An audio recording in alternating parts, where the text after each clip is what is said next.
हरि ओम।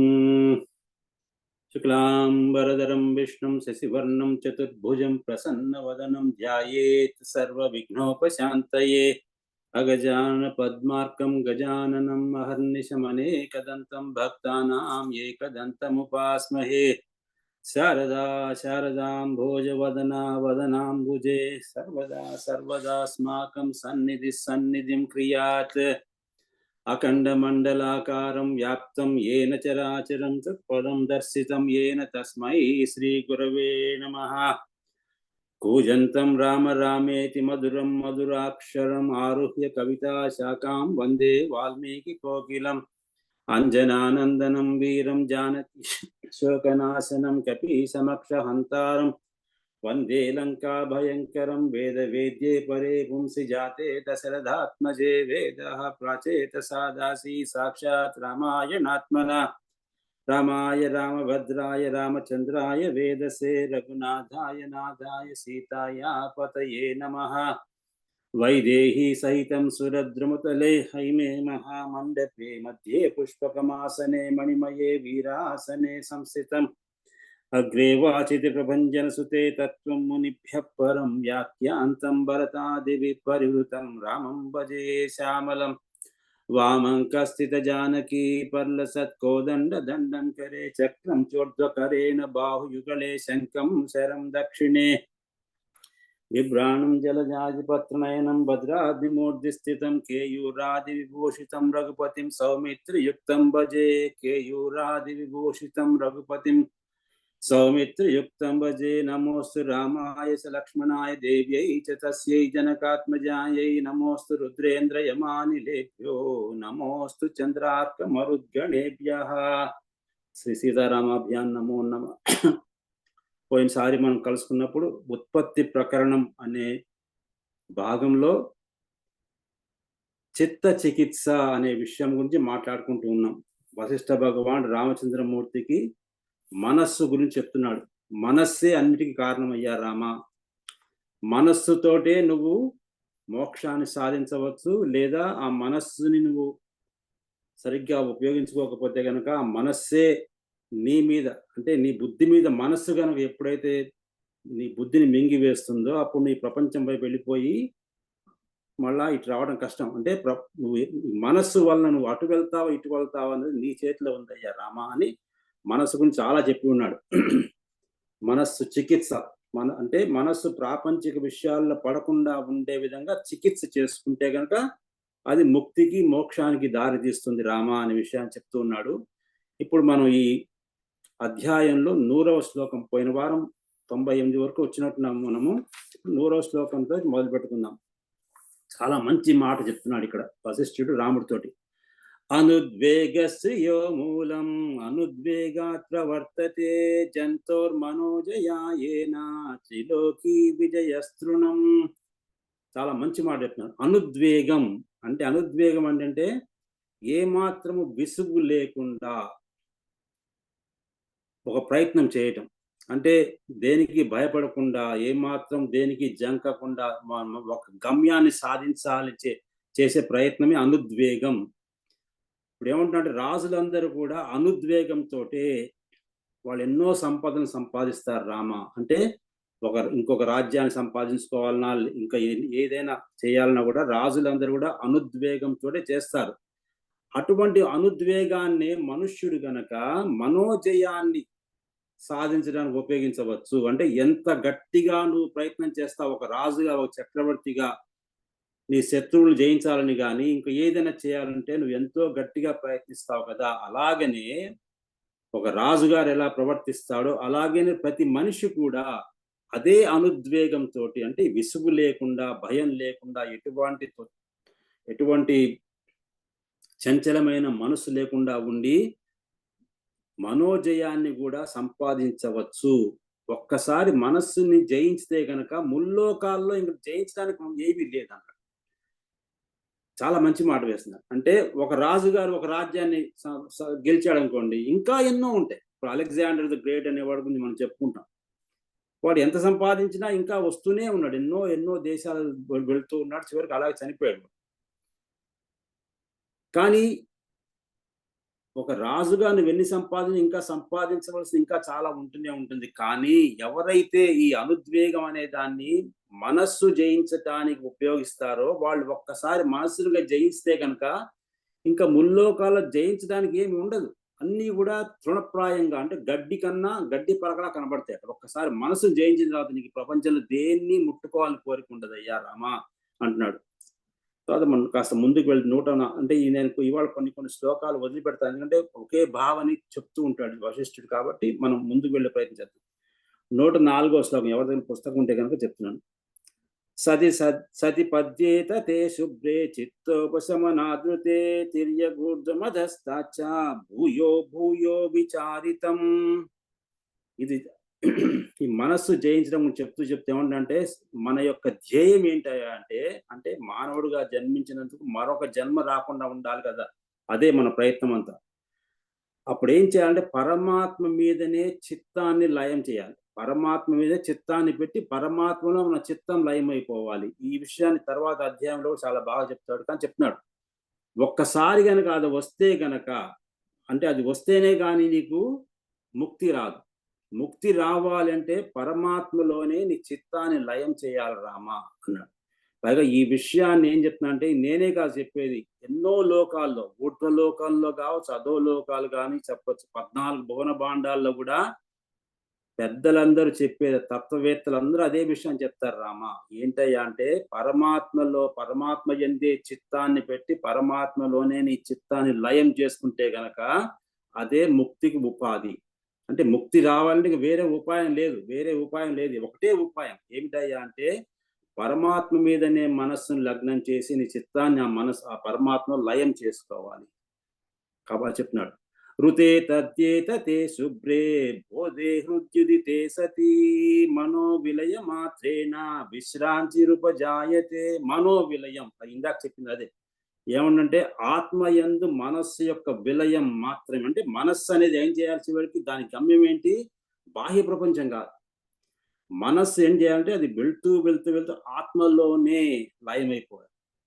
ఆత్మలో లయమైన తర్వాత ఆ విశ్రాంతి ఉంటుంది, ఆ విశ్రాంతియే మోక్షం రామా అన్నాడు. అంటే మోక్షం ఏంటయ్యా అంటే నీ మనస్సు ఏం చేయాలంటే ఆత్మలో లయమైపోవాలి. ఆత్మలోకి వెళ్ళిపోయిన మనస్సు అనే దానికి ఐడెంటిటీ ఉండదు. ఇంకా మనస్సు అనేది ఉండదు.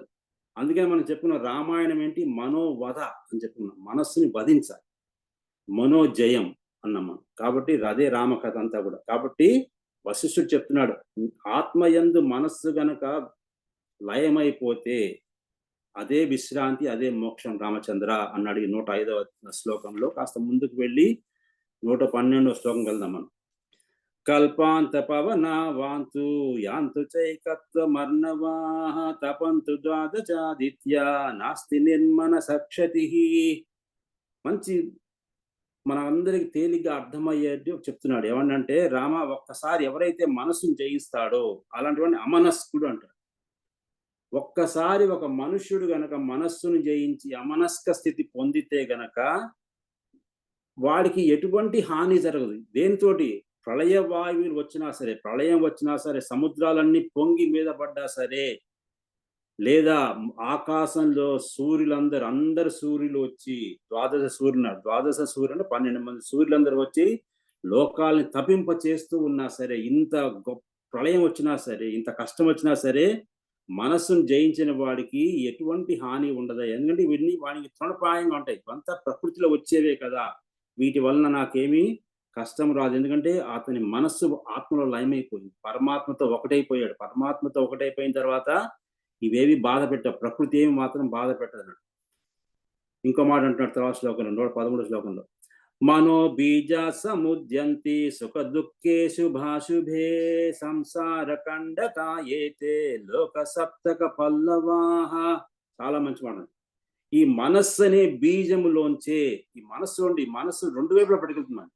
ఏమంటే మనస్సు అనే బీజంలోంచే రామా సుఖ దుఃఖాలు గాని శుభాశుభాలు గాని, తర్వాత సప్తలోకాల్లో ఉండే పల్లవాలు అంటే మిగిలిన లోకాల మీద ఉండే ఆశ, పల్లవాలంటే చిగురించడం.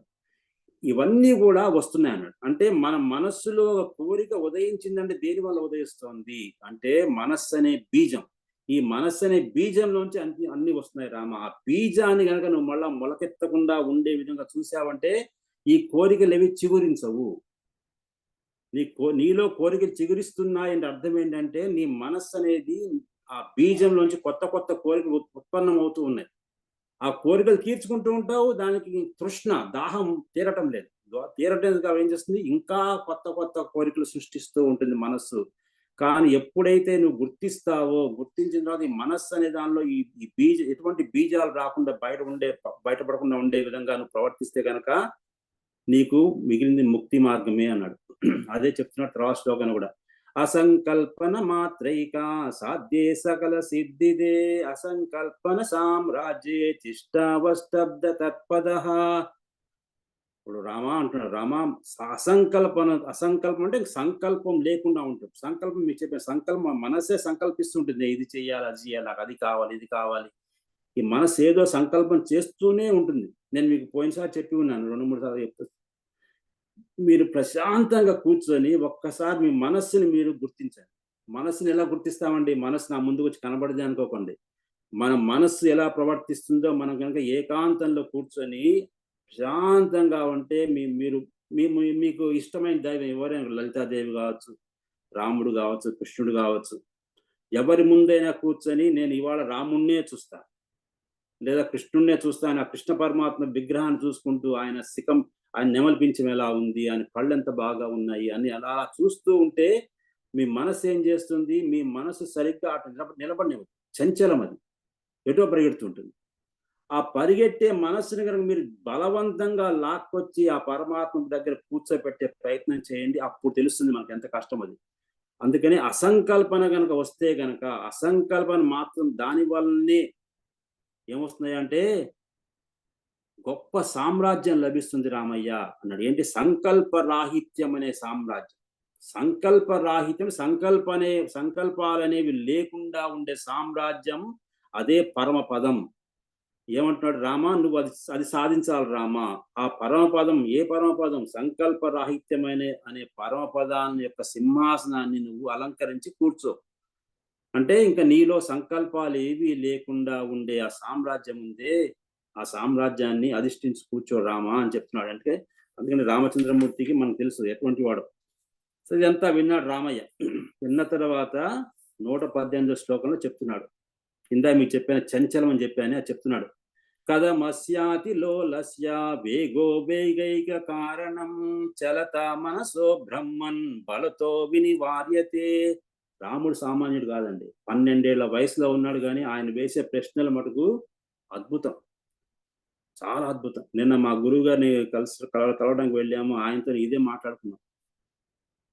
యోగ వాసిష్టంలో వశిష్ఠ భగవాన్ చెప్పిన విషయాలు కనుక మనం జీర్ణించుకుంటే అసలు మన మనస్సు ఎంత భయంకరమైందో తెలుస్తుంది. కానీ ఈ మనస్సే మనకి దేవుడిచ్చిన సాధన, ఈ ఒక గొప్ప ఆయుధం.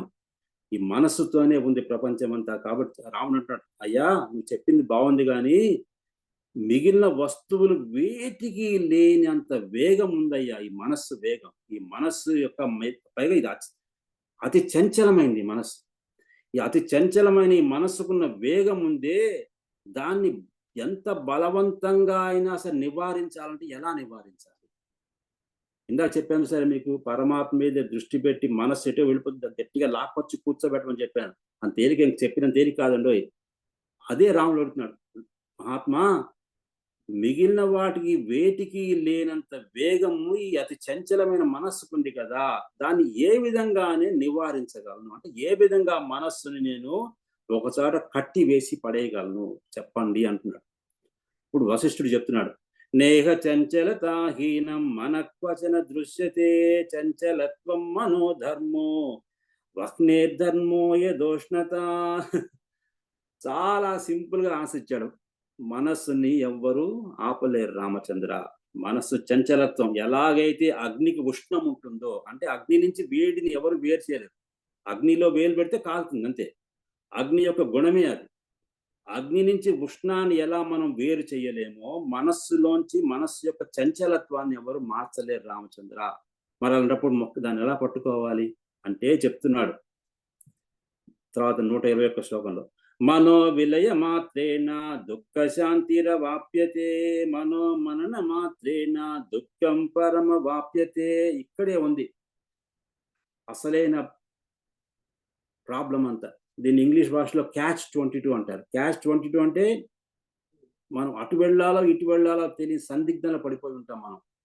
అదే చెప్తున్నాడు, మనో విలయ మాత్రేణ దుఃఖ శాంతిరవాప్యతే, మనో మనన మాత్రేణ దుఃఖం పరమ వాప్యతే. మనస్సు యొక్క విలయం వలననే, అంటే మనస్సు లయమైపోవాలి. మనసు ఆత్మలో లయమైపోతేనే దుఃఖం శమించిపోతుంది రామ. లేదా మనస్సు యొక్క మననం వలన, మనస్సు కనుక అది మాటి మాటికి ఒక వస్తువు వెంట వెళ్తూ ఉంటే దాని వల్లనే మహా దుఃఖం వస్తూ ఉంటుంది.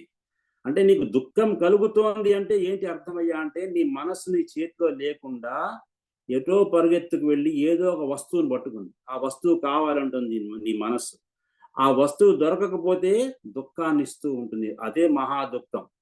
కానీ ఎప్పుడైతే మనస్సు గనక ఇందాక మాట్లాడినట్టు లయమైపోతే గనక, ఎక్కడ లయమైపోవాలి? పరమాత్మ లయమైపోయిన తర్వాత నీలో దుఃఖం అనేది ఉండదు రామ. కాబట్టి ఒక్క మాట గుర్తుంచుకోండి, దుఃఖాలన్నిటికి కారణం ఏంటయ్యా అంటే మనస్సే. దుఃఖం లేని వాడికి కారణం ఏంటంటే మనస్సు. దుఃఖం లేదు వాడిలో అంటే వాడి మనస్సు పరమాత్మ దగ్గర ఉంది కాబట్టి వాడికి దుఃఖం అనేది ఉండదు. ఏ కష్టం వచ్చినా కూడా, మహాప్రళయం వచ్చినా చలించడు వాడు, సముద్రాలు పొంగి మీద పడ్డా చలించడు.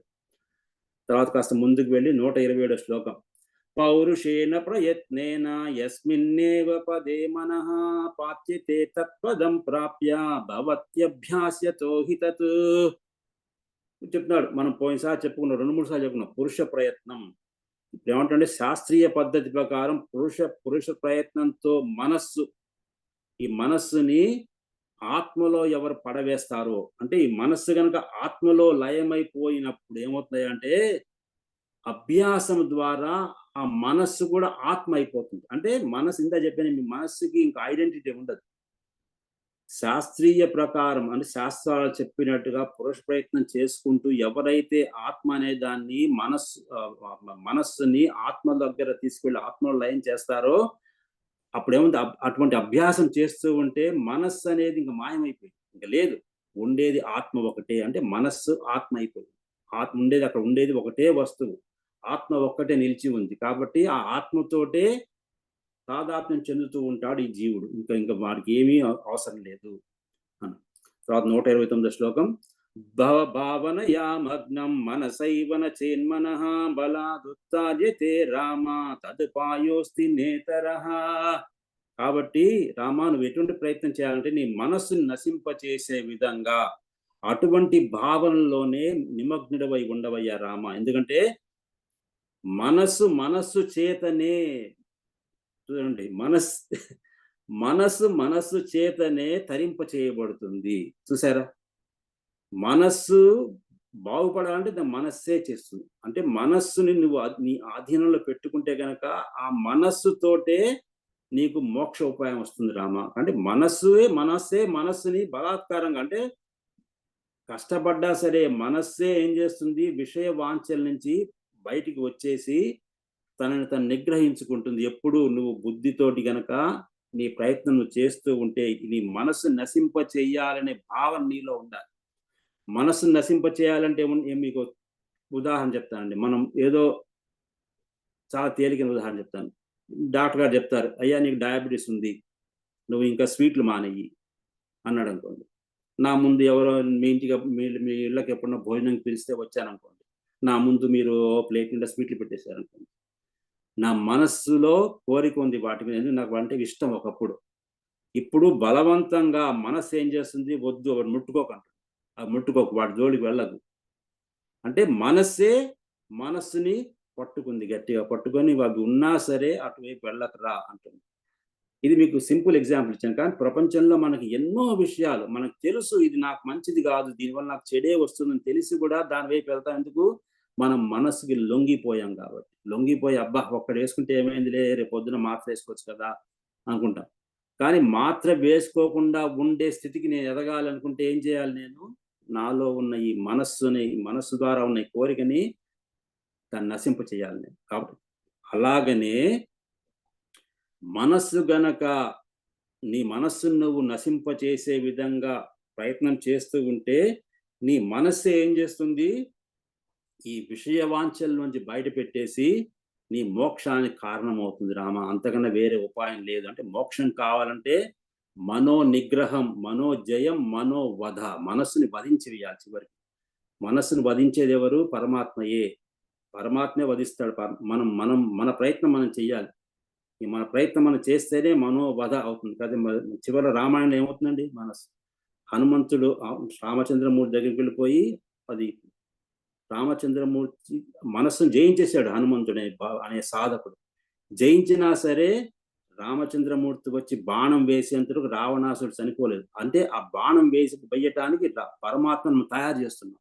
అంటే ముందు నువ్వు మనస్సును జయించు. మనస్సును జయించిన తర్వాత ఆ మనస్సుని వధించేది ఎవరు? పరమాత్మయే. ఇదే విషయం మనం రాస పంచాధ్యాయులు చెప్తున్నాం. గోపికలందరూ అంటే మనోప్రవృత్తులు అవన్నీ కూడా పరమాత్మ వెళ్ళిపోయినా సరే ఆ పరమాత్మ లయం కావాలంటే పరమాత్మయే చెయ్యాలి. కాబట్టి అది ఆ వాసన పోదు చివరికి. ఆ వాసన పోవాలంటే పరమాత్మయే చెయ్యాలి. కాబట్టి సరే, మనం అవన్నీ మళ్ళా దూరం వెళ్ళడం కష్టం. తర్వాత 137 శ్లోకం. తృష్ణాగ్రాహ గృహీతానాం సంసారార్ణవరం హసి అవర్తైరుహ్యమానానాం దూరే స్వం మన ఏవనౌహో. ఇప్పుడు చూడండి, చాలా అద్భుతమైన శ్లోకం. సంసారం అనే సముద్రం యొక్క వేగంలో చూడండి, సంసారం అనే సముద్రం అలా ప్రవహిస్తూనే ఉంది. ఆ సముద్రం గొప్ప వేగంతో ఉంది. ఆ వేగంలో తృష్ణ అనే మొసళ్ళు ఉన్నాయి. తృష్ణ అంటే దాహం. సముద్రంలో దాహం ఏంటంటే సముద్రం నీళ్లు మనం తాగలేము కదండి. సముద్రంతో ఉప్పు. అందుకనే ఒక గొప్ప ఇంగ్లీష్ పోయిట్ కోల్డ్రిడ్జ్ అని ఒక ఆయన, water everywhere not a drop to drink అంటాడు. అంటే సముద్రంలో ప్రయాణం చేస్తున్నాడు, దాహం వేస్తుంది మహానుభావుడికి. చూస్తే అంటాడు water everywhere not a drop to drink అన్నాడు. అది గొప్ప, నాకు ఎదుగు అది గుర్తొచ్చింది వాడు. సరే, ఈ సంసారం అనే వేగంతో ఈ సముద్రం వెళ్తుంటే అందులో తృష్ణ అనే మొసళ్ళు ఉన్నాయట. ఆ మొసళ్లతో పట్టుబడతాడు జీవుడు. పట్టుబడి విషయాలనే సుడిగుండాల్లో పడిపోతాడు. అంటే ఈ విషయాలనే సుడిగుండాలని మనం పడిపోయి ఉన్నాం, ఏదో దాన్ని బాసి పెట్టిండు. కాబట్టి అలా కొట్టుకుపోతున్న మనుషులందరూ కూడా మనస్సే నౌక. ఆ విషయ వలయం, ఆ విషయాలనే సుడుల్లోంచి బయటపడి ఈ తృష్ణ అనే మొసళ్ళకి దొరకకుండా ఉండాలి మనుష్యుడంటే ఏం చేయాలంటే ఆ సముద్రం ఎంత వేగంతో వెళ్తున్నా సరే ఆ సముద్రాన్ని దాటడానికి ఉన్న ఉపాయం ఏంటంటే నీ దగ్గరే ఉంది, మనస్సు. ఈ మనస్సు అనే నౌకను నువ్వు ఎక్కి జాగ్రత్తగా ఈ మొసళ్ళ దగ్గర నుంచి తప్పించుకోవచ్చు రామా. అంటే ఎవరి దగ్గర ఉంది శక్తి అంటే నీలోనే ఉంది శక్తి. ఆ విషయాలనే సుడుల్లో పడిపోయి ఉంటావా, ఆ మొసళ్ళకి దొరికిపోయి ఉంటావా, లేదా అందులోంచి బయటపడాలంటే నీ మనస్సు అనే నౌక నీ దగ్గరే ఉంది. కాబట్టి ఆ మనస్సు అనే నౌకని ఎక్కి వీటిని దాటి వెళ్ళాలి రామా అని చెప్తున్నాడు. మనసైవ మనశ్చిత్వా పాశం పరమ బంధనం ఉన్మోచితో నయేన్ ఆత్మా నాసావన్యేన మోక్షతే. కాబట్టి మోక్షం అంటే ఎలా వస్తుందంటే చెప్తున్నాడు, ఆత్మ అనే దాన్ని అంటే అశుద్ధమనే మనస్సుని ఏం చేయాలి? శుద్ధమైన మనస్సుతో ఛేదించాలి. అంటే అశుద్ధమైన మనస్సుని శుద్ధమైన మనస్సుతో ఛేదించాలంటే మనస్సుతోటే మనస్సును జయించాలి అని అదే చెప్తున్నాడు. చెప్పి తన ఆత్మని బంధాల్లోంచి విడుదల చేసుకోవాలి. అంటే మనకి ఆత్మని మర్చిపోయి మనస్సుని ఏం చేస్తున్నావు? ప్రాపంచ విషయాలు పడిపోతున్నావు. కాబట్టి ఇప్పుడు నీ ఆత్మని బంధాల నుంచి విడుదల చేయాలంటే అంటే ఏం చేయాలి? నీ మనస్సుని అశుద్ధమైన మార్గంలోంచి శుద్ధ మార్గంలోకి తీసుకురావాలి. తీసుకొచ్చిన తర్వాత అప్పుడు నీ ఆత్మని అన్ని బంధాల నుంచి నువ్వు విడుదల చేస్తున్నట్టు. కాబట్టి ఆత్మకి ఎవరు విడుదల ఇవ్వలేడో అంటే ఆత్మ అనే వస్తువుని గుర్తించకుండా, అంటే ఆత్మని మర్చిపోయి ఎంతసేపు ప్రాపంచిక విషయాలు పడిపోయి ఉన్నాడే అటువంటి వాడికి ఏనాడు మోక్షం రాదయ్యా అంటున్నాడు. భోగో గవాసనాం త్యక్త్యా త్యజత్వం భేదవాసనా భావాభవో తతస్త్యక్త్వా నిర్వికల్ప సుఖీ భవ. కాబట్టి రామ, ఇవన్నీ విషయాలు చెప్పాను కాబట్టి నువ్వు ముందు ఏం చేయాలంటే నీ భోగ సమూహాన్ని కూర్చిన వాసన, అంటే భోగ సమూహం, ఎన్నో కోరికలు ఉన్నాయి. ఈ కోరికలన్నీ ఒక గుప్పిట్లో తీసుకొని వాటి వాసనలన్నీ వదిలిపెట్టమని. అంటే మనం ఒకరోజు కూర్చొని, చాలా మంది నాకు బకెట్ లిస్ట్ అంటారు, ఈ మధ్య అందరికి బకెట్ లిస్ట్, నాకు 100 ఉన్నాయండి బకెట్ లిస్ట్ అంటారు. ఏ బకెట్ లిస్ట్ అంటే ఏం చెప్పండి? ఏదో వాసన మనకు, అది కావాలి, ఇది కావాలి, అది చూడాలి, ఇది చూడాలి అని ఉంటుంది. ఏమన్నాడంటే ఈ భోగ వాసన, ఈ భోగ సమూహాలన్నీ తీసుకొని వాటి వాసనలన్నీ వదిలిపెట్టేమన్నాడు. వదిలిపెట్టేసి తర్వాత ఏం చేయమన్నాడు? త్యజత్వం భేద వాసన, అంటే ద్వైత భావాన్ని వదిలిపెట్టమన్నాడు. నేను వేరు, పరమాత్మ వేరనే ద్వైత భావన వదిలిపెట్టమన్నాడు. ద్వైత భావన వదిలిపెట్టేసి నీలో ఉన్న భోగ వాసనలను వదిలిపెట్టేసి ఏం చేయాలంటే నీ చిత్త విషయాల్ని కూడా వదిలిపెట్టమన్నాడు. వదిలిపేసి వికల్పం, అంటే వికల్పంతో సుఖంగా అంటే ఒక సంకల్పాలు లేకుండా, ఎటువంటి సంకల్పం లేకుండా, ఎటువంటి వాసనలు లేకుండా ద్వైత భావన వదిలిపెట్టేసి నువ్వు సుఖంగా ఉండు రామ. ఈ చెప్పడం తేలిక, రాముడు లాంటి వాడు ఒక్కడే చేయగలిగింది. కాబట్టి చెప్పేది వశిష్ఠుడు, వినేది రాముడు, కాబట్టి చాలా బాగుంది. తర్వాత 141 శ్లోకం. సంరోధయేత్ ప్రయత్నేన సంవిదేవాసు సంవిదం సరిత్స్రోతో విరోధేన శుచ్యత్యేషా మనోనది. ఇప్పుడు బుద్ధికి 2 రకాలు చెప్తున్నాడు. వివేక బుద్ధితోటి ప్రయత్నపూర్వకంగా విషయ బుద్ధిని అరికట్టమన్నాడు. బుద్ధి ఒకటే. వివేక బుద్ధితోటి, అంటే విచక్షణ జ్ఞానం ఉన్న బుద్ధితోటి విషయ బుద్ధిని అరికట్టమన్నాడు. అంటే విషయాల మీద ఉన్న వాంఛలు వదిలిపెట్టాలంటే వివేకంతో ప్రతిదాన్ని పరీక్షించమన్నాడు. ప్రతిదాన్ని పరీక్షించి ఇది శాశ్వతమా అశాశ్వతమా, దీని ద్వారా వచ్చే సుఖం నాకు ఏ సుఖము, దీని వెంట దుఃఖం వస్తుందా, ఇలాగ అంటే వివేకంతో ప్రయత్నపూర్వకంగా విషయ బుద్ధిని అరికట్టాలి. అరికడితే కనుక ఎలాగైతే జల ప్రవాహాన్ని నువ్వు నిరోధిస్తే, అంటే ఇప్పుడు హైదరాబాద్లో వానలు పడుతున్నాయి, సిటీ అంతా మునిగిపోయింది, ఆ నీళ్ళనన్నిటిని అరికట్టేస్తే ఏమవుతుంది? అంతా డ్రై అయిపోతుంది కదండి. అలాగని చెప్తున్నాడు. ఈ జల ప్రవాహాన్ని ఎవరు నిరోధిస్తే కనుక నది ఎండిపోయినట్లుగానే నువ్వు విషయ బుద్ధిని నిరోధిస్తే కనుక ఏమవుతుంది? నీ మనస్సు అనే నది ఎండిపోతుంది. మనస్సు అనే నది ఎండిపోతే, మీకు పోయినసారి చెప్పి ఉన్నానే, పోయినసారి ఏం చెప్పాను మీకు? ఒక గది ఉంటుందండి, ఒక కొత్త ఇంటికి వెళ్తాం మనం. కొత్త ఇంటికి వెళ్తే ఆ కొత్త ఇంట్లో అన్ని గదులు ఖాళీగా ఉన్నాయి, ఎంతో విశాలంగా ఉంది. కాబట్టి అందులో ఏం చేస్తాం? చక్కగా నేను ఒక కృష్ణుడు బొమ్మ పెట్టుకొని, రాముడు బొమ్మ పెట్టుకొని, ఇదే నాకు కావాలి, ఇంకేం వద్దని నేను ఒక గదుల్లో అంతా అలా ఉన్నా అనుకోండి, నాకు అందులో అక్కడ ఏమి ఉండదు, అంతా హాయిగా ఉంటుంది. కానీ ఈ గదిలో ఇక్కడ ఒక సోఫా పెట్టుకుంటే బాగుంటుంది, ఇక్కడ మల్టీ మీడియా టీవీ పెట్టుకుంటే బాగుంటుంది అని రకరకాల వస్తువులు తెచ్చి పెడితే ఏమవుతుంది? అవన్నీ నిండిపోయి ఆ గదిలో ఉన్న స్థలం అంతా ఖాళీగా ఉండదు, ఏదో ఒకటి మనం లాక్కెళ్ళిపోతుంది. కాబట్టి అవన్నీ ఎలా బయటపడేసి నువ్వు గదులన్నీ ఖాళీ చేసేసుకొని ఆ గదిలో, మనస్సు అనే గదిలో పరమాత్మనే స్థాపించుకుంటే గనక ఎలాగ ఉంటుందో అలాగే చెప్తున్నాడు.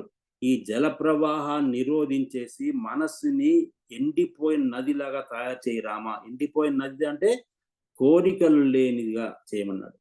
దేంతోటి? వివేక బుద్ధితోటి. వివేక చూడామణి మీకు చాలాసార్లు చెప్పి ఉన్నాను. శంకరాచార్య గారు అందించిన వివేక చూడామణిలో కూడా ఇదే భావం చెప్తూ ఉంటాడు మహానుభావుడు ఆయన. సరే, తర్వాత 143 శ్లోకం వెళ్దాం. ఇప్పుడు రాముడు ప్రశ్న వేస్తున్నాడు. బాగుందయ్యా గురువు గారు, ఇదంతా చెప్తే బాగుంది, కానీ నాకు చెప్పాలంటే ఈ ప్రపంచమంతా అందం అంటే చీకటి గుయ్యారంగా కనబడుతుంది, ఎందుకంటే అవిద్య అనే దాని వల్లనే కనబడుతుంది కదా, ఎంత ఆశ్చర్యంగా ఉంది గురువు గారు. అంటే అంధకారంతో నిండిపోయిన జగత్తంతా కూడా అవిద్య వల్లనే వచ్చింది కదా. కాబట్టి ఆశ్చర్యపోతూ ఇప్పుడు ఒక మాట అంటున్నాడు. అవిద్యావివత్ ప్రోక్తం నిబిడం పురుషస్య హి మహాదాంత్యమిదం బ్రహ్మన్ కథం నామ వినశ్యతి. అయ్యా, ఈ అవిద్యాజనితమైన ఈ దట్టమైన అంధకారం, అంధకారం అంటే అగ్ని, అజ్ఞానం, చీకటి అంటే అజ్ఞానం. ఈ అజ్ఞానాన్ని ఎలా నశింప చేసుకోవాలి అంటే, అజ్ఞానంలో నిండిపోయి ఉన్న ఒక మనిషి వాడిలో జ్ఞానం ఎలా ఉదయిస్తుంది చెప్పమంటున్నాడు రాముడు. ఇప్పుడు వశిష్ఠుడు ఒకే సింపుల్ గా చెప్పేస్తున్నాడు. యదా తుషార కణిక భాస్కరాలోకనాక్షణాత్ నశ్యత్యేవమి విద్యేయం రాఘవాత్మావలోకనాత్. ఆత్మావలోకనం అంటే సెల్ఫ్ ఎగ్జామినేషన్, ఇంట్రోస్పెక్షన్. అంటే అంతర్ముఖుడైపోనా అన్న, నువ్వు అంతర్ముఖుడైన తర్వాతనే నీకు అవిద్య అనేది నాశనం అయిపోతుంది. ఎలాగైతే సూర్య భగవాను ఉదయించంగానే మంచు అంతా కరిగిపోతుందో, సూర్యుడు వచ్చాడు మంచు వెళ్ళిపోయింది, అలాగనే నువ్వు అంతర్ముఖుడిపై ఆత్మావలోకనం చేస్తే గనక ఈ అవిద్య అనేది క్షణంలో నాశనం అయిపోతుంది రామచంద్ర. అంటే బాహ్య ప్రపంచం నుంచి అంతర్ముఖుడివి కావాలి. అంతర్ముఖ సమారాధ్య బహిర్ముఖ సుదుర్లభ. ఎన్నోసార్లు చెప్పుకుంటాం మనం, లలితా సహస్రనామాలు చెప్పిన నామం అంతర్ముఖ సమారాధ్య. నువ్వు అంతర్ముఖుడివైతే గనక పరమాత్మ దర్శనం అవుతుంది. పరమాత్మ దర్శనం అయిందంటే అంధకారం నశించిపోయింది. ఎలాగైతే సూర్యుడు ఉదయించగానే మంచు కరిగిపోతుందో అలాగనే. కాబట్టి ఆత్మావలోకనం చెయ్యాలి రామయ్య అని చెప్పి చివరికి మాట్లాడుతున్నాడు 145 శ్లోకంలో. ఇచ్చా మాత్రమ విద్యేహ తన్నాశో మోక్ష ఉచ్యతే సాచ సంకల్ప మాత్రేణ సిద్ధో భవతి రాఘవ. ఇచ్చా మాత్రమే అవిద్య అంటే కోరికలతో ఉండటమే అవిద్య. ఆ ఇచ్చ అనే దాని నాశనమే మోక్షం. అంటే కోరికలు నశిస్తేనే మోక్షం. సింపుల్ అండి. కోరికలు లేని వ్యక్తి ప్రపంచంలో ఉన్నాడంటే పట్టుకోవడం కష్టం. కోరికలు లేని వ్యక్తి ప్రపంచంలో లేడు, అది ఇంక అందులో సందేహం లేదు.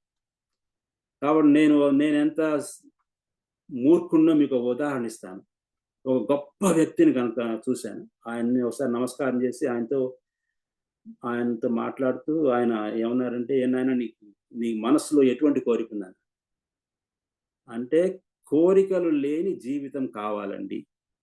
ఇది ఎంత ఎంత సామాన్యమైన విషయం కాదు. ఇప్పుడు నేను ఉన్నట్టుండి ఈ 70 ఏళ్ల వయసులో ఎవరెస్ట్ శిఖరం ఎక్కగలనా? లేదు కదా. కానీ ఆ కోరిక ఉంది. అలా కోరికలు లేని జీవితం కావాలి అంటే ఆయన ఒకటే మాట అన్నారు. అంటే ఆయన ఎంత ఎత్తులో ఉన్నాడో తెలిసిపోతుంది. కోరికలు లేకుండా ఉండాలి అనుకోవటం కూడా ఒక కోరిక అన్నారు. మీరు దీన్ని జాగ్రత్త పట్టుకోవాలి. కోరికలు లేకుండా ఉండాలి అనుకోవటం కూడా కోరికే కదా అని నాతో ఒక మాట అన్నారు. అనగానే నాకు తెలిసిపోయింది ఆయన ఎంత ఉన్నత స్థాయిలో ఉన్నాడో. నేను ఇంకా అంత ఎత్తుకు ఎలా ఎదగాలో తెలియదు. అంటే మనస్సులో కోరికలు అనేవి నాశనం అయిపోవాలి అనుకోవటం కూడా ఒక కోరికే. కానీ ప్రయత్నపూర్వకంగా కోరికలన్నీ మనలోంచి వెళ్ళిపోవాలి అంటే ఏం చెయ్యాలి అంటే తర్వాత వస్తుంది అధ్యాయం. అందుకని మీకు ఉదాహరణ ఇచ్చాను. కాబట్టి చిత్త చికిత్స అనేది పూర్తయింది. చిత్త చికిత్స ఏంటంటే మనస్సులో ఉన్నవన్నీ నశించిపోవాలి. దాన్నే దృశ్య దోష పరిహారం అంటారు. దృశ్య దోష పరిహారం. దృశ్యం ఏంటి? చూస్తున్నవన్నీ దృశ్యమే, కనబడే జగత్తంతా దృశ్యమే. ఈ దృశ్యం వల్ల కొన్ని దోషాలు మనని పట్టుకుంటున్నాయి. ఏంటి దోషాలు? ఆకర్షణ. ఆ ఆకర్షణ నన్ను లాగేస్తుంది. ఇప్పుడు ఆ దృశ్య దోషాల నుంచి నాకు పరిహారం రావాలి అంటే, దాని నుంచి విముక్తి నాకు రావాలి అంటే ఏమి చెయ్యాలి అనేది తర్వాత అధ్యాయం ఉత్పత్తి ప్రకరణంలో ఇది ఆఖరి అధ్యాయం చెప్పుకుందాం మనం. ఇప్పుడు రాముడు అంటున్నాడు మొదటి శ్లోకంలో, యావత్ కించిదం దృశ్యం సా విద్యా క్షీయతే చ సా ఆత్మభావనయా బ్రహ్మాన్ ఆత్మాసౌ కీదృశ స్మృతః. ఇప్పుడు రాముడు అన్నాడు వశిష్ఠుడు, ఓ మహాత్మా, ఈ దృశ్య ప్రపంచం ఉందే అదే అవిద్య. తెలిసిపోతుంది. మీరు చెప్పినవన్నీ నాకు బాగా వంటబట్టాయి. దృశ్య ప్రపంచమే అవిద్య అనే సంగతి తెలిసిపోయింది అయ్యా. కానీ ఆ అవిద్య ఆత్మభావనచే క్షయిస్తుంది. అంటే ఆ అవిద్య అనేది ఆత్మభావనతో క్షయిస్తుందని కూడా మీరు చెప్పారు. నాకు బాగుంది. అంటే కనబడేదంతా అవిద్య, ఆ విద్య పోవాలంటే ఆత్మభావన రావాలని చెప్పారు. కానీ ఆ ఆత్మ ఏమిటి? మీరు 10 సార్లు ఆత్మలో లయం కమ్మన్నారు, ఆత్మ ఆత్మ అంటున్నారు కదా. ఆత్మ అంటే ఏమి చెప్పండి గురువు గారు అన్నాడు. చాలా క్లిష్టమైన ప్రశ్న. ఇప్పుడు వశిష్ఠుడు చెప్తున్నాడు, ఈ ఆత్మ అనేది ఏంటో చెప్తున్నాడు. అద్భుతం అండి. చేత్యానుపాత రహితం సామాన్యేన చ సర్వగం యచ్చిత్ యచ్చిత్తత్వమనాఖ్యేయం స ఆత్మా పరమేశ్వరః. సర్వవ్యాపకమైంది ఏది ఉందో అది వాగాతీతం, అంటే వాక్కులతో చెప్పలేని. ఎంతమంది ఎంత ప్రయత్నించే వాక్కులతో ఎవరు పూర్తిగా వర్ణించలేనిది సర్వవ్యాపకమైన చైతన్యం ఉందే, అది ఏ ఆత్మ, అదే పరమేశ్వరుడు. ఈ చైతన్యం ఎవరు? సర్వ చైతన్య రూపం. మీకు గుర్తు ఉండే ఉంటుంది, దేవి భాగవతం మొట్టమొదటి శ్లోకం, సర్వ చైతన్య రూపం. కనబడే ప్రతి వస్తువులోనూ ఉండే చైతన్యం ఉందే, అదే పరమాత్మ. చైతన్యాన్ని మనం చూస్తూ ఉన్నాం. ఒక పువ్వు వికసించింది, ఎలా వచ్చింది? అందులో చైతన్యం ఉంది. ఒక చిన్న పిల్లవాడు పాకుతూ ఉన్నాడు, ఎలా పాకుతున్నాడు? చైతన్యం ఉంది. ఆ చైతన్యం అనేది అన్నిట్లో ఉంది. ఆ చైతన్యమే ఆత్మ. అంటే ఆత్మ ఎక్కడుంది? నీలోనే ఉందా? అంతటా ఉంది ఆత్మ. కాబట్టి అంతటా వ్యాపించి సర్వవ్యాపకంగా ఉన్న చైతన్యం ఉందే, అదే ఆత్మయ్యా, అదే పరమేశ్వరుడు.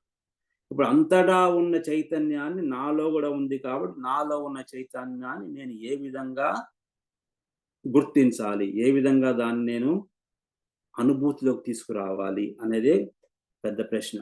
కాబట్టి ఆ విధంగా చెప్పాడు, చాలా చక్కగా ఆత్మ అంటే ఏంటో చెప్పాడు. కానీ అంత తేలిగ్గా నీకు దొరకదు కాబట్టి కాస్త ముందుకు వెళ్తున్నాడు వశిష్ఠ భగవానుడు 4వ శ్లోకంలో. సంకల్ప పరమో బంధ సత్సంకల్పో విముక్తత సంకల్పం సంవిజిత్యాంత యదేచ్ఛసి తదా కురు. సంకల్పమే దృఢబంధము. నీ సంకల్పాలే నిన్ను బంధించి వేస్తున్నాయి రామ. అసంకల్పమే మోక్షం. అంటే ఇందాక చెప్పినట్టుగానే సంకల్పం అనేది లేకుండా ఉండటమే మోక్షం. కాబట్టి నువ్వు ఆ మాట గుర్తుంచుకో అన్నాడు. గుర్తుంచుకొని కాస్త ముందుకు వెళ్ళిన తర్వాత ఇదే విషయాన్ని చెప్తూ ఉన్నాడు. 14వ శ్లోకంలో వెళ్దాం. పరమార్థేన తత్వజ్ఞ మమాహమితమిత్యలం ఆత్మతత్వాదృతే సత్యం న కదాచన కించన. ఇది సంస్కృత భాషలో ఉన్న అతి డేంజరస్ వర్డ్స్ రెండండి. అహం మమ. మీకు నేను చాలాసార్లు చెప్పి ఉన్నాను, ఇది నేను నాది. ఈ నేను నాది అనేదే మనని సర్వనాశనం చేస్తుంది.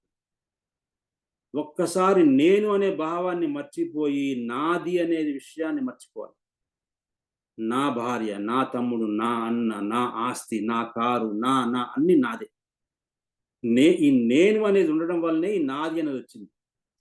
కాబట్టి ఏమంటా అంటే, రామా నువ్వు గొప్ప తత్వజ్ఞుడివి, గొప్ప జ్ఞానివి కూడా నువ్వు. కాబట్టి పరమార్థంలో ఉండేది నేను నాది అని ఉండనే ఉండవు. అంటే పరమాత్మలో నేను నాది అనేది ఉండవయ్యా. ఎందుకంటే ఆత్మతత్వం కంటే వేరే వస్తువు అనేది లేదు అసలు.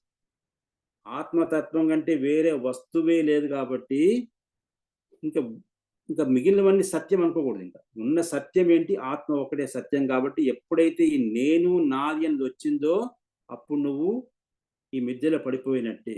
కాబట్టి ముందు ఏమంటున్నాడు? నేను నాది అనే వాటిని వదిలిపెట్టమంటున్నాడు మహానుభావుడు. తర్వాత కాస్త ముందుకు వెళ్తే 18వ శ్లోకంలో భ్రస్త్రాదాహే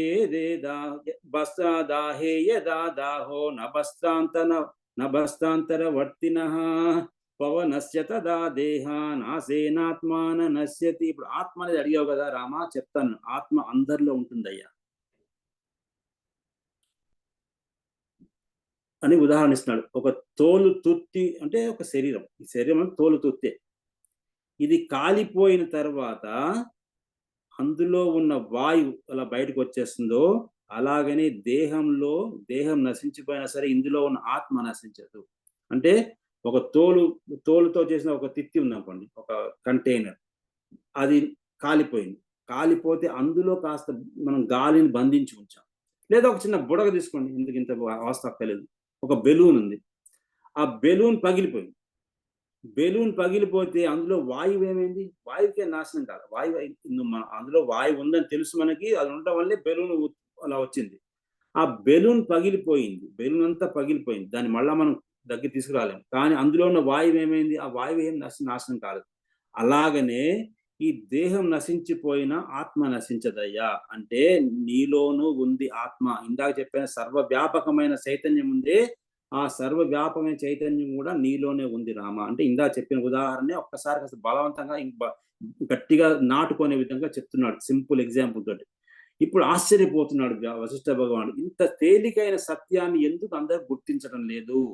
అహోను చిత్రం యత్ సత్యం బ్రహ్మ తద్విస్మృతం నృణాం యద సత్యమ విద్యాఖ్యం తన్నూనం స్మృతిమాగతం. ఏమనంటే ఏది సత్యమో అంటే సత్యం ఏంటి? బ్రహ్మం అనే సత్యం తెలుసు కదా, అందరికీ తెలుసు బ్రహ్మమే సత్యం. కానీ ఆ విషయాన్ని మర్చిపోతూ ఉన్నారు. ఏది అసత్యమో అది అవిద్య. కానీ అదే జ్ఞాపకం ఉంచుకుంటున్నారే అందరు మనుషులు కూడా. ఇది ఎంత ఆశ్చర్యకరం. అందరికీ తెలుసు ఇవన్నీ అశాశ్వతాలే అని తెలిసి కూడా అశాశ్వతమైన వాటిని అవిద్యనే పట్టుకొని వేలాడుతున్నారు మనుషులు. కానీ సత్యం అనే బ్రహ్మాన్ని మటుకు అందరూ మర్చిపోతున్నారు రామా అన్నాడు. అని తర్వాత 22వ శ్లోకంలో జతిష్టతస్తవ కార్యేషు మాస్తు రాగేషు రంజన స్ఫటికస్యేన చిత్రాన్ని ప్రతిబింబాన్ని గృహ్ణతః. ఇప్పుడు ఆత్మ గురించి చెప్తున్నాడు. ఏమనంటే ఒక స్ఫటిక శిల ఉంది. ఆ స్ఫటిక శిల పెడితే ఆ స్ఫటిక శిలలో ఇప్పుడు ఇక్కడ పెట్టాననుకోండి స్ఫటిక శిల తెల్లగా మెరిసిపోతూ ఉంటుంది. కానీ అది దానిలో అన్ని రిఫ్లెక్ట్ అవుతుంటాయి. కాబట్టి ఈ స్ఫటిక శిలలో అన్ని ప్రతిబింబాలు కనబడుతూ ఉంటాయి. అది అన్ని ప్రతిబింబాలను చూపిస్తూ ఉంటుంది తనలో. కానీ ఆ అవన్నీ ఏవి దాన్ని అంటుకో. ఈ స్ఫటిక శిల స్ఫటికంగా అలా హాయిగా ఉంటాయి, ఏమాత్రం మాలిన్యం లేకుండా ఉంది. కానీ కనబడే దాని ముందు పెట్టిన చిత్రాలన్నీ కనబడుతుంది, దానిలో రిఫ్లెక్ట్ అవుతున్నాయి. అలాగనే ఏమన్నంటే నువ్వు ఎలా ఉండాలయ్యా అంటే ఈ ఆత్మ అనేది ప్యూర్గా ఉంచుకోవాలంటే నువ్వేం చేయాలి? ఎన్ని కార్యక్రమాల్లో నువ్వు మునిగి ఉన్నా, నువ్వు రేపొద్దున చక్రవర్తి కాబోతున్నావు రామ, నువ్వు ఎన్ని కార్యక్రమాలు ఉన్నా సరే వాటి మీద రాగం పెట్టుకోకు. అంటే వాటితోటి అటాచ్మెంట్ పెట్టుకోకుండా ఉంటే ఒక స్ఫటిక శిలలాగా ఉండాలి. అంటే స్ఫటిక శిలలాగా ఉండి ఏది అంటుకోకుండా ఉంటే నీ ఆత్మ శుద్ధంగానే ఉంటుంది అని చెప్తున్నాడు. జడో దేహో న దుఃఖార్హో దుఃఖీ దేహ్య విచారతః అవిచారో అజ్ఞానం దుఃఖ కారణం. అజ్ఞానం దుఃఖ కారణం. ఇందాక చెప్పింది ఇంకో మాట అంటున్నాడు. ఈ దేహం అంతా జడమయ్యా. ఈ జడమైన దేహాన్ని గురించి దుఃఖించకూడదు కదా. కానీ మనందరం కూడా ఆ జడమైన దేహం కోసం దుఃఖిస్తుంటాం. మానవ సహజం అది. ఎందుకు అలా దుఃఖిస్తున్నారయ్యా అంటే విచారణ చెయ్యకపోవటం వలనే. కాబట్టి విచారణ అనేది చేయకపోవడం వల్లనే జీవుడు దుఃఖం పొందుతూ ఉన్నాడు.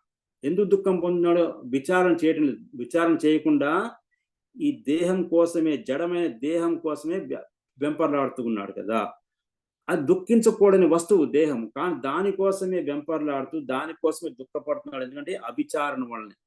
కానీ ఈ అవిచారణం అనేది ఉందే, ఈ అవిచారణ వల్లనే అజ్ఞానం వస్తుంది. అజ్ఞానం మనిషిలో వచ్చిందంటే విచారణ లేదు కాబట్టి, అంటే వివేకం లేదు కాబట్టి నువ్వు అవిచారణ చేస్తూ ఉన్నావు కాబట్టి దానివల్లనే దుఃఖం వస్తుంది. కాబట్టి గుర్తుంచుకోవయ్యా, అజ్ఞానం ఒకళ్ళకి వచ్చిందంటే నిందా చెప్పేవి అంధకారమైన అజ్ఞానం అని. అజ్ఞానం వచ్చిందంటే ఎందుకయ్యా అంటే ఆ వ్యక్తిలో విచారణ వివేకత్వం లేదు కాబట్టి.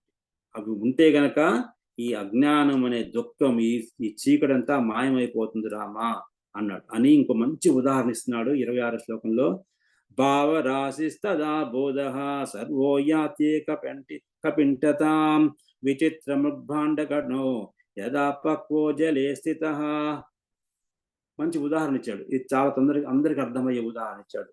ఏమన్నాడంటే, రామ ఇప్పుడే ఒక కుమ్మరి ఏం చేస్తాడు, పచ్చి మట్టితో కొన్ని పాత్రలు చేశాడు అనుకోండి. ఆ పాత్రలన్నిటిలో కాస్త నీళ్లు పోసాడు. అసలే కొండ పచ్చి మట్టితో ఉంది, దానిలో అన్నిట్లో నీళ్లు పోసాడు. పోసి ఏం చేశాడు, అవన్నిటిని కూడా ఒక సెలయేరులో పెట్టేశాడు, పంపిస్తున్నాడు. ఏమవుతుంది, కొంతసేపటికి ఈ మట్టి అంతా కరిగిపోయింది. ఆ పాత్రలు ఏ మట్టితో ఈ పాత్రలు చేశాడో ఆ మట్టి అంతా కరిగిపోయింది. దాంట్లో ఉన్న జలం ఏమైంది అంటే ఆ జలం ఈ సెలయేరులో ఉన్న జలంతా కలిసిపోయింది కదా అని చెప్తున్నాడు. ఎవరికైతే అలాగనే ఆత్మతత్వ బోధనతోటే ఈ దృశ్యం ఏంటి? ఈ కొండ దృశ్యం. ఈ కొండ మట్టితో వేసిన కొండలే దృశ్యం. ఈ దృశ్యమంతా ఎలాగైతే ఈ కొండలన్నీ ఎలా నదిలో కలిసిపోయాయో అలాగనే ఒక్కసారి ఆత్మతత్వ బోధన ఎవరు పొందుతారో వాళ్ళకి ఏమవుతున్నాయి అంటే ఇవంతా దృశ్య ప్రపంచమంతా నశించిపోయి మిగిలింది పరమాత్మ ఒక్కడే. ఇందాక ఆ కొండల్లో ఉన్న నీరు ఏమైంది? మళ్ళా కలిసిపోయింది నీళ్ళల్లో. ఆ కొండలు ఏమైపోయి మాయమైపోయాయి. ఎందుకు? ఆ కొండలు కాసేపే ఉంటాయి, కొద్దిసేపే ఉన్నాయి. ఎందుకంటే అవి అశాశ్వతం. ఈ సెలయేరు ఉందే ఎప్పుడు అలా పారుతూనే ఉంటుంది కదా. కాబట్టి ఈ సెలయేరంతా బ్రహ్మ రూపత్వం అనుకుంటే గనక ఆ కుండలో కాస్త నీరు ఉందే అది నీలో ఉన్న ఆత్మ. ఈ ఆత్మ అనేది ఉందే ఈ సెలయేరులో కలిసిపోయింది. కాబట్టి అలా ఉండే మనిషికి ఈ దృశ్యం అనేది ఏమాత్రం కూడా అంటుకోకుండా ఉంటుంది రామా అన్నాడు.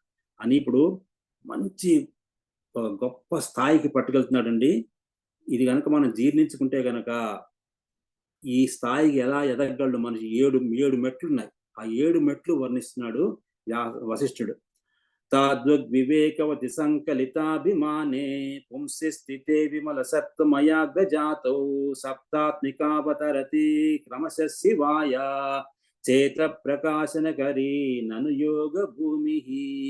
ఏమంటే రామ, ఎవరైతే ఇందాక నేను చెప్పినట్టుగా వివేక సంపన్నులై నిర్మలమైన మనస్సుతో ఉంటారే అటువంటి వాళ్ళకి మోక్షం అనే శ్రేయస్సు వస్తుంది. అంటే వాళ్ళకి మోక్షం వస్తుంది.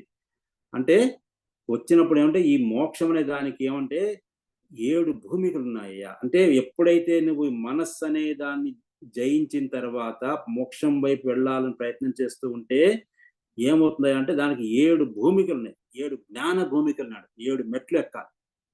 7 మెట్లు ఎక్కాలని చెప్పినాడు. చెప్తాను విను ఆ 7 ఏమిటో అన్నాడు. అనగానే రాముడు అయ్యా అవేవో ఈ సప్త జ్ఞాన భూమికలు ఉన్నాయి, అవన్నీ జాగ్రత్తగా మాకు చెప్పండి, నాకు తెలుసుకోవాలి ఈ జ్ఞాన భూమికలు ఏంటో. ఎందుకంటే 7 మెట్లు దాటితే నీకు వచ్చేది విముక్తియే, ముక్తి, మోక్షం వచ్చేస్తుంది అయ్యా అన్నాడు. అంటే ముందు మనస్సుని మన కంట్రోల్లో పెట్టుకొని ఈ మార్గంలో వెళ్ళిన వాళ్ళకి అంటే నిర్మలమైన మనస్సుతోటి ఇంకా మనస్సు అనే దానికి ఈ సంకల్పం అనేది లేకుండా ఉండే విధంగా ఉంటే గనక అప్పుడు ఏమవుతుంది? ఈ జ్ఞానం అనేది ఉదయిస్తూ ఉంటుంది. దాన్ని ఉదయించడానికి 7 మెట్లు కావాలి. ఆ 7 మెట్లు కనుక నువ్వు దాటి వెళ్ళగలిగితే కనుక రామా అదే మోక్షమయ్యా అని చెప్తున్నాడు. అనగానే రాముడు నాకు చెప్పమండి, వాటి గురించి చాలా చక్కగా చెప్పవలసిన అవసరం ఉంది మీకు అన్నాడు. అనగానే 7 ఏంటో చెప్తాడు ముందు ఒక 2 శ్లోకాల్లో, తర్వాత వాటిని వర్ణిస్తాడు వాటి జాగ్రత్తగా. 34వ శ్లోకం. జ్ఞాన భూమిస్సు వేచాక్యా ప్రథమా సముదాహృత విచారణా ద్వితీయాతు తృతీయాతను మానసా సత్వాపత్తిశ్చతుర్దిశ్యా తత్తో సంసక్తి నామికా పదార్థ భావని షష్ఠి సప్తమి తుర్యగా స్మృత. ఈ 2 శ్లోకాలండి. మీ దగ్గర పుస్తకం లేకపోతే పుస్తకం ఉన్న వాళ్ళ దగ్గర ఈ 2 శ్లోకాలు తీసుకోండి. ఈ 2 శ్లోకాల్లో ఉన్నది 7 భూమికలు. ఆ 7 భూమికల్లో ఏంటో తర్వాత ఒక్కొక్క దాన్ని వర్ణిస్తాడు మహానుభావుడు. ఈ ముందు 7 అంటే చెప్పుకుందాం. మొదటేమన్నాడు? ఈ జ్ఞాన భూమికలు 7 భూమికలు మొదటిది ఏంటంటే శుభేచ్ఛ అన్నాడు. అదేంటో తర్వాత చెప్తాడు. మొదటి శుభేచ్ఛ, రెండవది విచారణ అన్నాడు, మూడవది తను మానస, నాలుగవది సత్యాపత్తి అన్నాడు, ఐదవది అసంసక్తి అన్నాడు, ఆరవది పదార్థ భావని. ఇవన్నీ మనకి అర్థం కావాలంటే శ్లోకాలు వచ్చేస్తాయి, అవన్నీ చెప్పుకుందాం మనం. ఏడవది తుర్యగా, తుర్యావస్థ ఏడవది. ఈ 7 కూడా 7 భూమికలయ్యా. అంటే 7 మెట్లు ఎక్కి వెళ్ళాలి. ఈ 7 మెట్లే మనకి 7 కొండలు. ఎక్కడ 7 కొండలు ఎక్కడ మీకు తెలుసు? స్వామి తిరుపతిలో ఉన్నాడు. 7 కొండలు. 7 కొండలు ఎక్కిన తర్వాత పైన ఉండేది ఆనంద నిలయం. చూసారా ఎంత చక్కగా ఉందో? ఆ ఆనంద నిలయమే చెప్తున్నాడు ఇక్కడ మహానుభావుడైన వశిష్ఠుడు రామచంద్రమూర్తి. కాబట్టి 7 భూమిగా 7 దాటిన తర్వాత ఏముంది? ఇంకా పరమాత్మ. సరే, మొదటి చెప్తున్నాడు. ఆసామంతే స్థిత ముక్తి తస్యాం భూయో న శోచ్యతే ఏతాసాం భూమికానాం ఇదం నిర్వచనం శృణు. ఈ సప్త భూమికల తర్వాత మిగిలేది ఏంటయ్యా? ముక్తే మిగిలి ఉంటుందయ్యా రామ. కాబట్టి దాన్ని ఎవరైతే పొందుతారో ఇంకా ఆ జీవుడికి దుఃఖం అనేది ఉండదు రామచంద్ర. అంటే ఈ సప్త భూమికలు దాటి వెళ్ళిన వాడికి ముక్తి కనబడి ఉంది అక్కడ. ఆ ముక్తి ఆనంద నిలయంలో ప్రవేశించాం మనం. ఆనంద నిలయంలో ప్రవేశించిన తర్వాత ఇక్కడ ఆనంద నిలయం వెళ్తే ప్రతి జరగని తోసేస్తుంటారు. కానీ ఈ ఆనంద నిలయం, ఏ ఆనంద నిలయం అయితే వశిష్ఠుడు చెప్తున్నాడో అక్కడ ఎవరిని మనం తోసివేయరు. అక్కడ పరమాత్మ సన్నిధిలో ఆ పరమాత్మతో లయం అయిపోయి ఉంటాం మనం. కాబట్టి అక్కడలాగా ఉండిపోతాం. లేదా ఎవరిని చెప్పండి, వెంకటేశ్వర స్వామి చూస్తుంటే ఏమండి మీరు వెంకటేశ్వర స్వామిలో లయం అయిపోతారా అని ఎవరిని అడిగితే ఇంకేమైనా ఉందా? ఎవరు ఉండరు అక్కడ, అందరూ పారిపోతారు. కాబట్టి నిజంగానే పరమాత్మ లయం అయిపోవాలంటే చెప్తున్నాడు, ఆ 7 మెట్లు దాటి వెళ్ళిన తర్వాత రామా నీకు దొరికేది ముక్తియే. ఒక్కసారి అక్కడికి వెళ్ళిన ఎవరైతే దాన్ని పొందుతారో వాళ్ళకి దుఃఖం అనేది ఉండదు, దుఃఖం నశించిపోతుంది అన్నాడు అని ఇప్పుడు చెప్తున్నాడు. 37 శ్లోకం నుంచి కొన్ని శ్లోకాలు వరుసగా చెప్తూ ఉన్నాడు. మనం వాటిని చెప్పుకుందాం. మనం చిత కిమ్మూఢ ఏవాస్మి ప్రేక్షేహం శాస్త్ర సజ్జనై వైరాగ్యపూర్వమిచ్చేతి సువచ్చేత్యుచ్యతే బుధైః. ఇప్పుడు ఏమన్నా అంటే ముందు మనం ఎక్కడ మొదలెట్టాలంటే నేను ఎందుకు ఇలా మూఢుడిగా ఉన్నాను అంటే మనలో అవేకనింగ్ రావాలి. నేను మూఢుడిగా ఎందుకున్నాను కాబట్టి మూఢత్వం నుంచి బయటపడాలంటే వైరాగ్యం రావాలి. నాకు వైరాగ్యం రావాలంటే ఏం చేయాలి? నేను సజ్జనుల్ని, గురువుల్ని ఆశ్రయించాలి.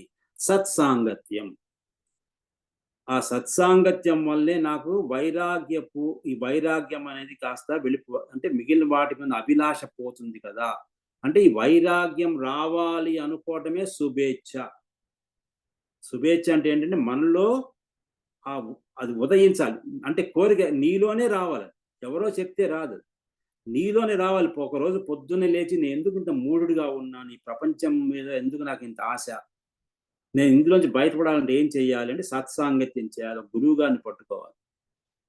కాబట్టి అది రావటమే శుభేచ్ఛ. అంటే మొట్టమొదటి మెట్టు ఏమిటంటే శుభేచ్ఛ. అది రావాలి. అది వచ్చిన తర్వాత రెండవ స్టెప్ ఏంటంటే శాస్త్ర సజ్జన సంపర్క వైరాగ్యాభ్యాస పూర్వకం సదాచార ప్రవృత్తిర్యా ప్రోచ్యతే సా విచారణ.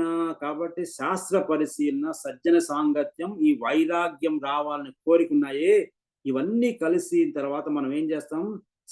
శ్రవణ మననాది అంటే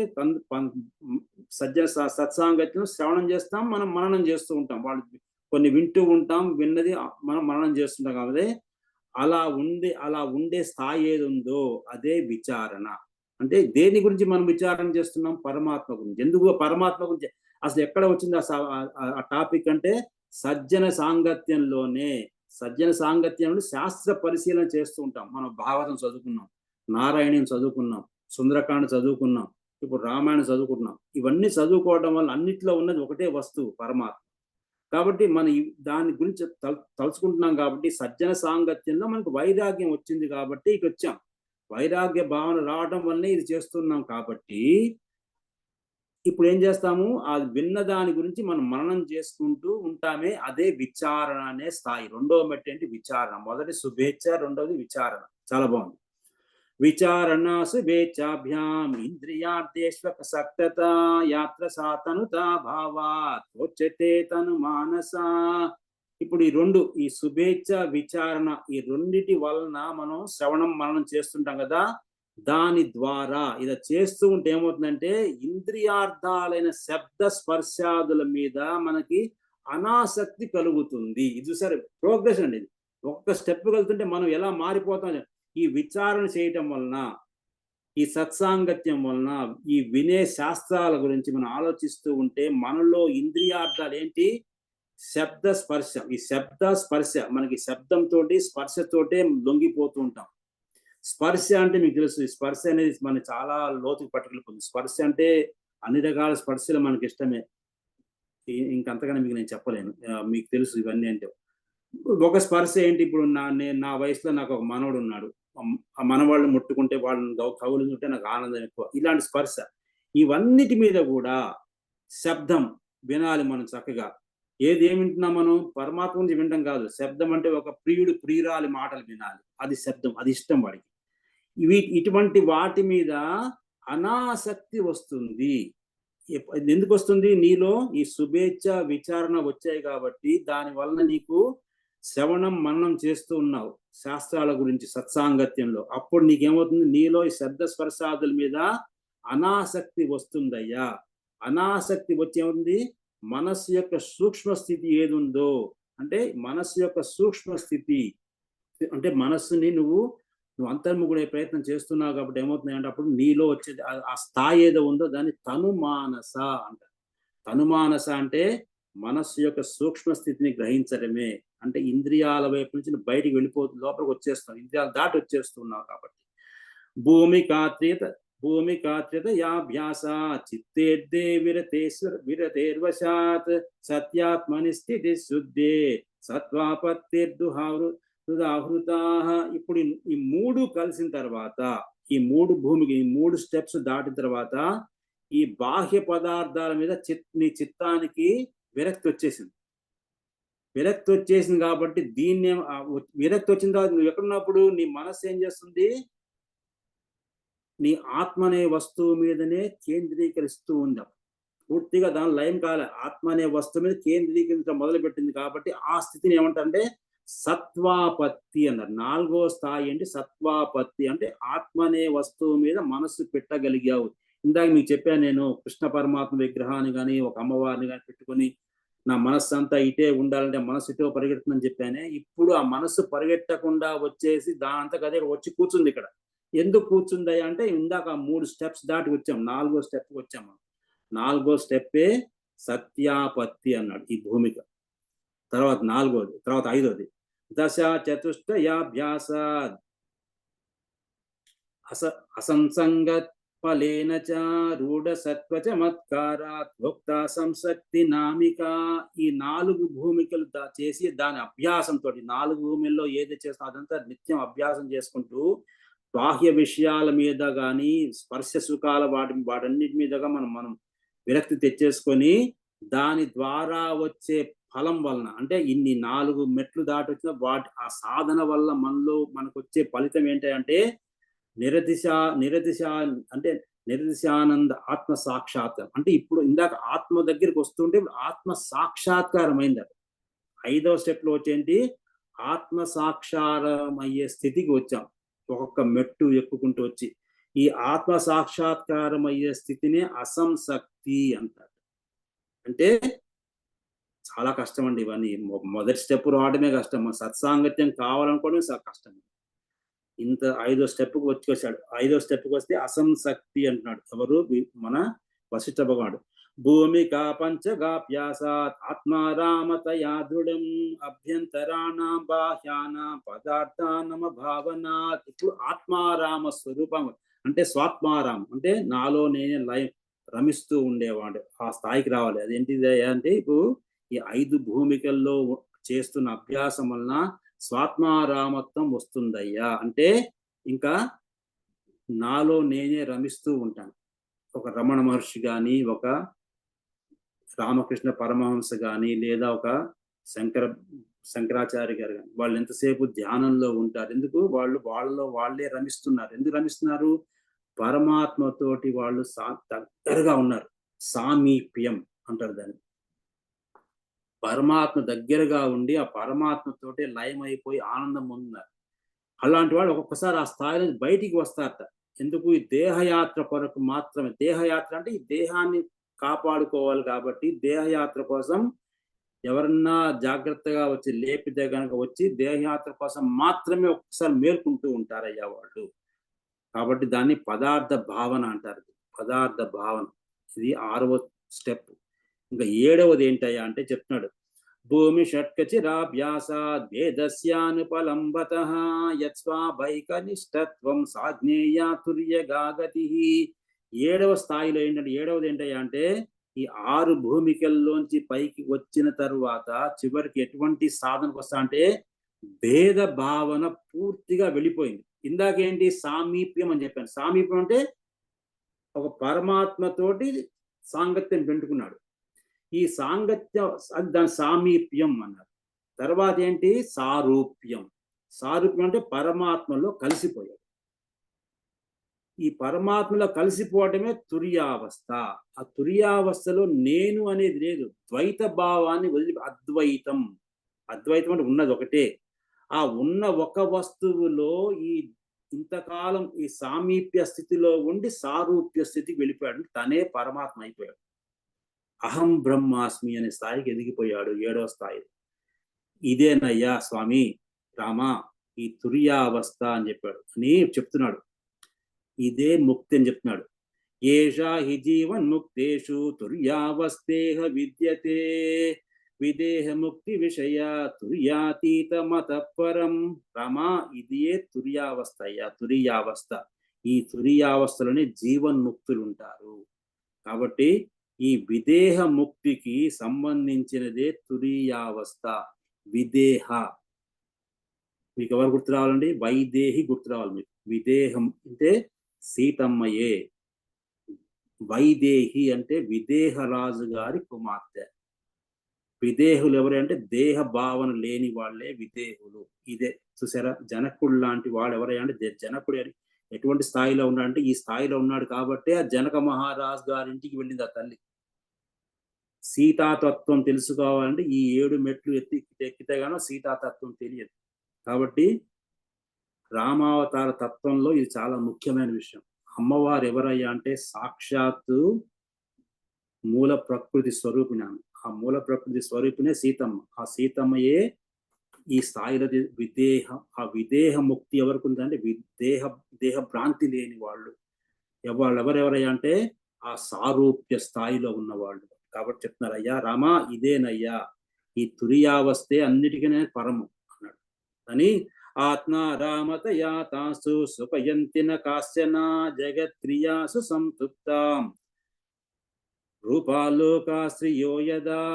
ఒక మంచి అంటే ఇంత లోతైన విషయాలు చెప్పి సామాన్యమైన నాలాంటి వాళ్ళకి అర్థం అవడానికి ఒక ఉదాహరణ ఇస్తున్నాడు. ఎవరు? వశిష్ఠుడు. రామా ఒక మాట గుర్తుంచుకో, ఇది ఈ స్థాయి ఎలాంటిది అంటే గాఢ నిద్రలో ఉన్నాడండి. వాడికి బాహ్య ప్రపంచం అంటే ఏమిటో ఆ గాఢ నిద్రలో ఉన్న వాడి ముందు ఒక మేనక, ఒక రంభ, ఊరవసి వచ్చి నిలబడ్డా వాళ్ళు వాడిని ఏమి చేయలేరు కదా. అంటే ఎందుకు వాడు కళ్ళు తెరవట్లేదు, వాడికి స్పృహ లేదు. వాడు స్పృహలో ఉంటే ఇంకేముంది, వాడికి స్వర్గమే ఇంకా. కానీ అలాగా సౌందర్యాతిశయంతో ఉండే గొప్ప స్త్రీలందరూ కూడా వచ్చి నిలబడ్డా సరే గాఢ నిద్రలో ఉన్న వాడిని ఏమాత్రం సుఖపెట్టలేరు కదా రామా.